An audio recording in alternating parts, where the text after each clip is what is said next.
okay pa yung sinto-sinto, oy. Hindi mo, mas reduce mo pa yun. Hindi, ayaw ko lang talaga nung, ewan ko ba. Actually, hindi naman kasi lahat ng tao pare-pareho. Sabihin natin kung prangka ka, yung iba hindi prangka.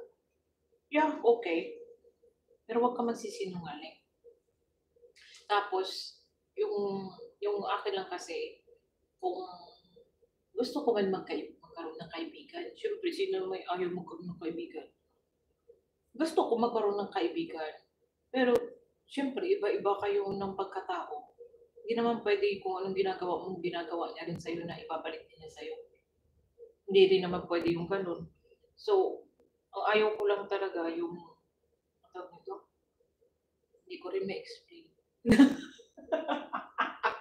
Hindi ko pala ma-explain. Ayaw ko lang is, tayo.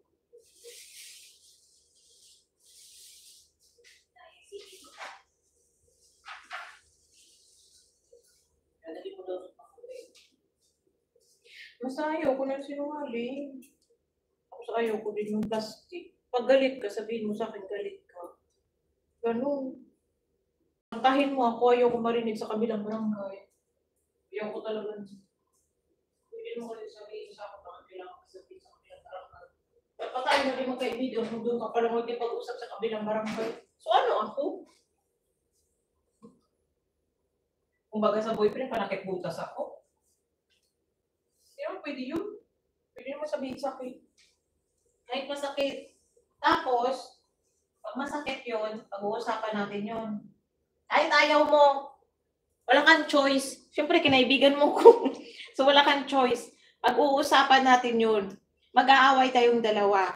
Magsasagutan tayong dalawa kasi ilalabas mo yung opinion mo, ilalabas ko yung opinion mo. Ay, opinion ko. Then after that, pag naayos na yung problema, okay na tayo. Hindi yung nagbago ka na. Diyan, ganin mali. Hindi na lang, uy.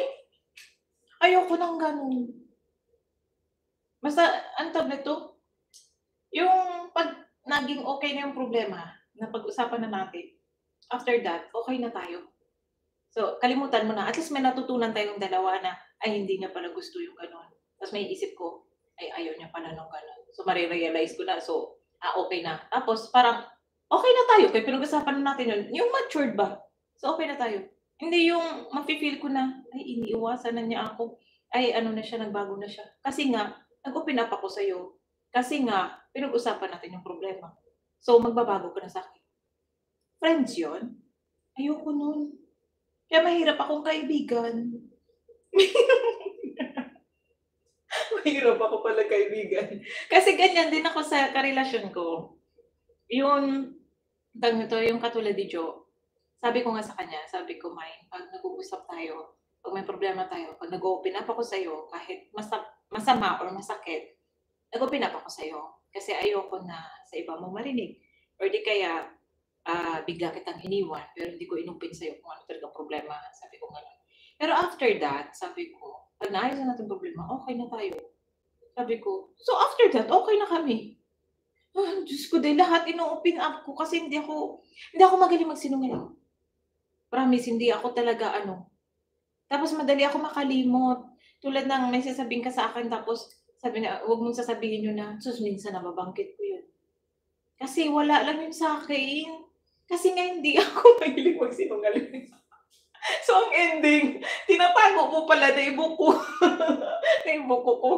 So, ngayon magagaling sa akin na hindi ko rin naman sinasadya. Basta may ganun. Basta mahirap ako maging kaibigan. Kasi kung sa mag-shota nga, para magtagal, di ba, pag-uusapan nyo, tapos magiging okay kayo. Baka sa friend, hindi pwede.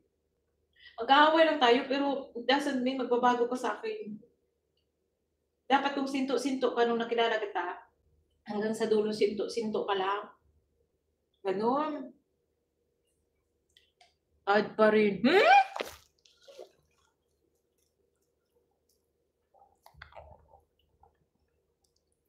Luto time na. Sa highlights ba?